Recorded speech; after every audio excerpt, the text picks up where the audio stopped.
Welcome to another edition of Africa Sideways, and we're coming to you from the brand new Omoda C9 hybrid, pushing out north of 350 kilowatts when it's fully charged. This thing is serious business, ladies and gentlemen. This is a proper plug-in hybrid. Unlike the Great Wall Motors ones, which were mild hybrid, you got a choice between EV and hybrid mode. You get about just over 100 k's range on the EV, and then the hybrid kicks in when you get lower on the battery. You can see I'm on 20% battery, so the engine is kicking in. So you're not going to get the full power on when it's not fully charged, but it's super economical. This is a really proper hybrid. This reminds me of Prius hybrid. The previous Chinese hybrids didn't quite have the same range. It was actually used more petrol than a standard diesel, so that wasn't really going the right direction. Nice feature here, it has a DVR where you can record your travel. So here we are, there it's on, and away we go. Very nice place to be here. You got a full panoramic sunroof, all the bells and whistles in this truck. One bell it doesn't have is massaging seats and seat warmers, which is pretty much standard in most Chinese luxury, definitely standard in the Havals, but it's not in this for $1 million. I'm a little bit surprised that it doesn't have this, but other than that, it is very well appointed. Just to get the things that I don't like out of the way first, the center console here intrudes on the left knee for the driver if you've got big legs. So it's really made for average sized people to smaller sized people. I mean, the average person from China is going to be fine here, but South Africans are a bit bigger, so it is something to consider if you're a big lad. The center console might be a little bit in your way. As I said, you got various modes. You started in normal mode, eco mode, which tries to do everything as economically as possible and leverage the electric engine for fuel economy.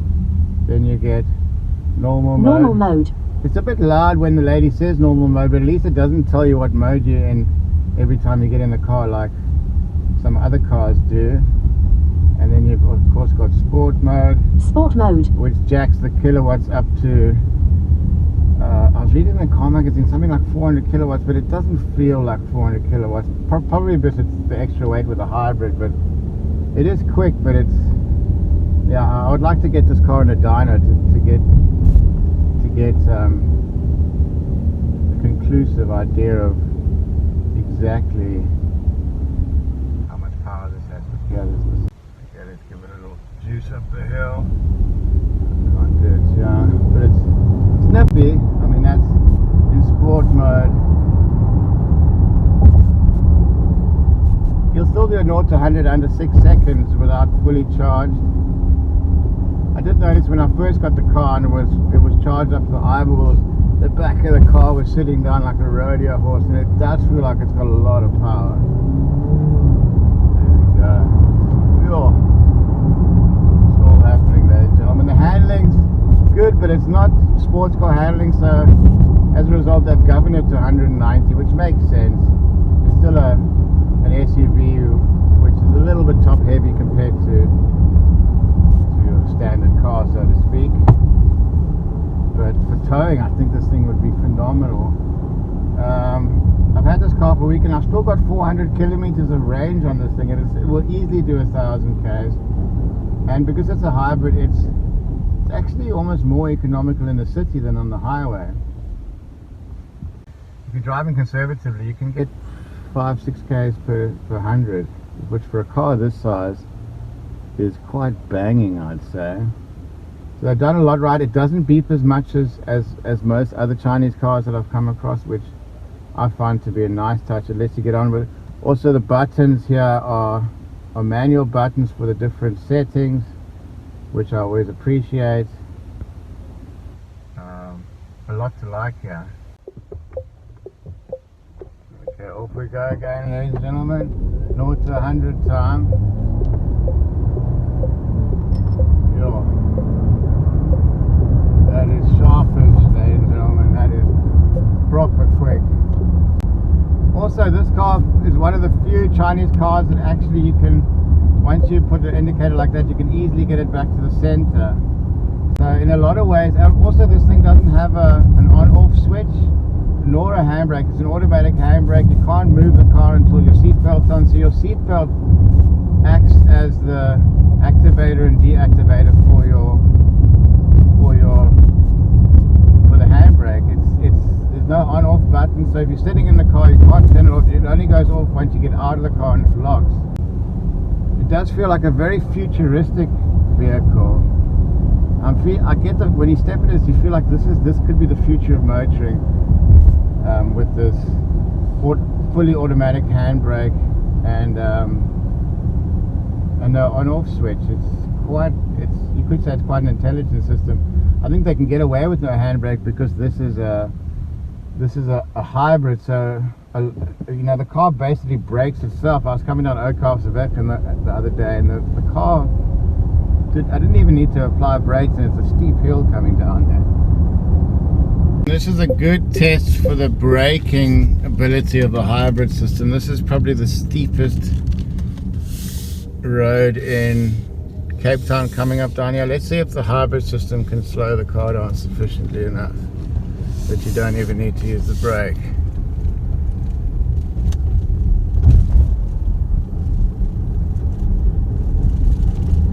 Yeah, it even ran away with it down there. So yeah, it's not foolproof, but you basically need the steepest road in Cape Town to have a problem. Let's see, just let it freewheel down here and let's see the difference. Where it gets a bit less. See the revs, it's not going up as much. So yeah, unless you got a massively steep road, you don't really need to hit the brake much when you got the regenerative power on. Yeah, not braking 30. That's quite interesting. And the brakes, as you'd expect from a car with this power, perfect. So this is one of the few cars where I could see that you could get away with not having a handbrake. Generally, on most cars, I still prefer a manual handbrake, but as a result, it frees up a lot of space in the center console. The problem is I haven't really used that space that wide because the center console intrudes on your left knee if you've got big legs. If you're a slightly built person, it's not going to be such a big issue. On the flip side, you get a lot of storage space here. And also with the power, I find when you dig the foot in, the stuff falls into the bin here, which is good, so you don't lose the stuff. You lose stuff as much. So there is a lot to like on this vehicle. It's well priced. And after this, I'm getting the Audi Q7. So this is going to be interesting to see what the status quo of German luxury is like compared to the newbies on the block. In terms of the Chinese haven't produced that many luxury cars. I was in a Tank 500 SUV, which is luxury, which was basically the first luxury Chinese car that I've driven, and I was very impressed with that, and I'm very impressed with this. It's got less beeps. Having said that, the suspension on this, which is Omoda as part of the Cherry brand, feels like a GWM of 5 to 10 years ago. Still quite springy and not as planted on the suspension. So it's an interesting juxtaposition. A lot of this car is quite advanced, more advanced than the competition, and some of the car is less advanced. So I would say for $1 million, I would expect a less bouncy suspension. But that's the only real area I can see where that they could really improve on build quality. And obviously it's going to take time to see how the reliability of this hybrid system goes, because it's a complicated system.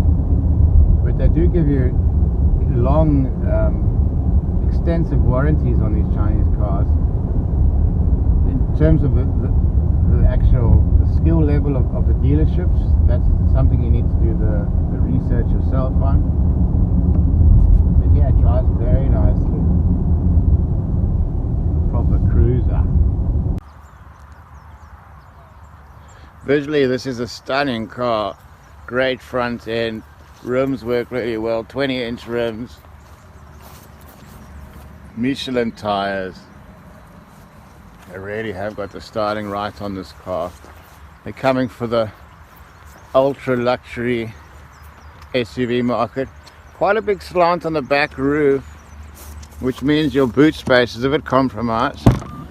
Automatic rear boot. You can see you can get a set of golf clubs in there, but because the batteries, I'm not sure if there's the batteries, the inverters underneath here, there's not that much space, but loads of rear leg room. Pardon the mess, but yeah, it looks like a flight center there.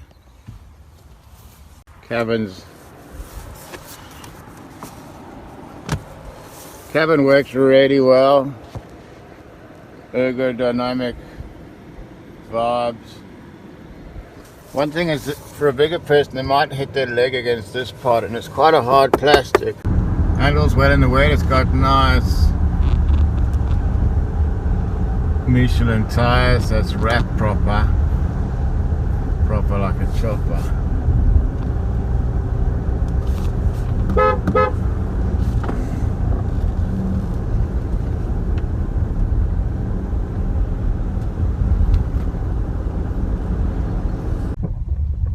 On gravel, it's also pretty good.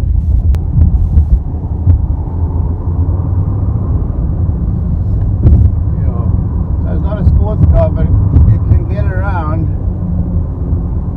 It also has active cruise control, good for traffic.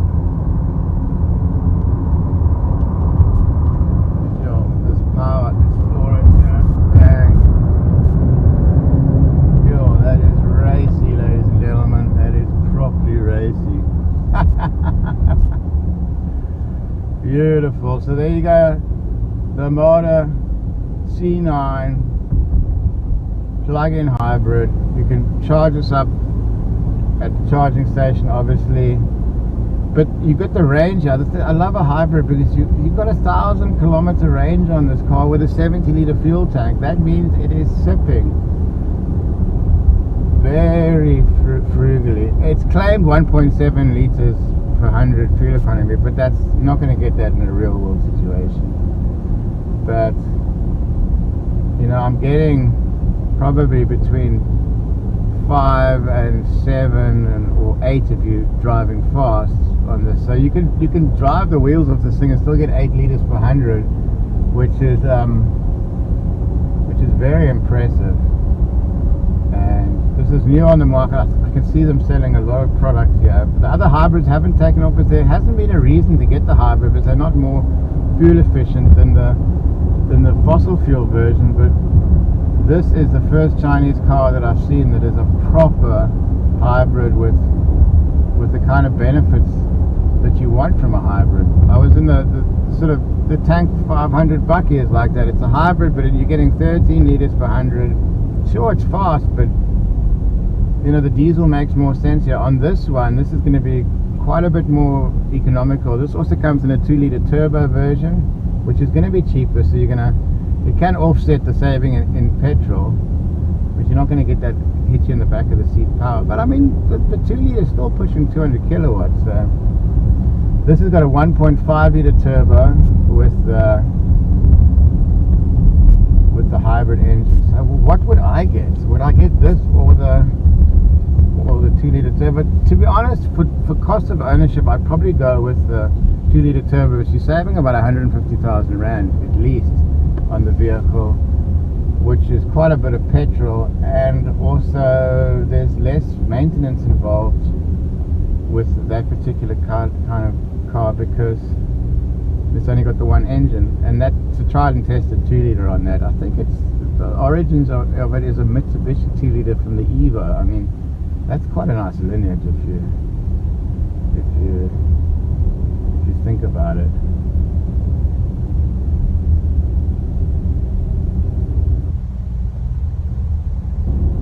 When the thing's charged up enough, you can put the EV mode on, and now it's full EV.